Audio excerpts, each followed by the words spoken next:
পৌর যুব দলের সদ্য সাবেক আহ্বায়ক ছিলাম। আমি আহ্বায়কের দায়িত্ব পালন করেছি।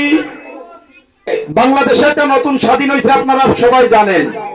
এই স্বাধীনের সময় আমাদের বাগেরহাট পৌরসভায় যে কয়টি পূজা মণ্ডপ আছে, প্রত্যেকটি মণ্ডপে আমি যুব দলের সভাপতি ছিলাম। সেই সভাপতির দায়িত্বে থাকাকালীন প্রত্যেকটি মন্দিরে আমি 2টা করে ছেলে দিয়ে মন্দির পাহারার জন্য ব্যবস্থা করেছি, আপনাদের সহযোগিতা করেছি।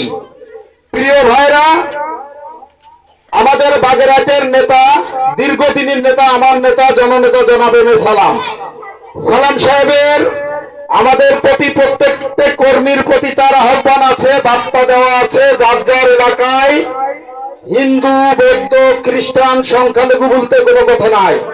কথা একটাই, রাষ্ট্র আমাদের একটা। আমরা এক রাষ্ট্রের নাগরিক, একে অপরে প্রত্যেকের সঙ্গে মিশে থাকবো। প্রত্যেকের প্রতিটা অনুষ্ঠানে আমরা যেন তাদেরকে সহযোগিতা করি, এই বার্তা আমাদের নেতা, জননেতা জনাব এম এ সালাম দিয়ে দিয়েছে, আপনাদের সঙ্গে মিশে থাকবে।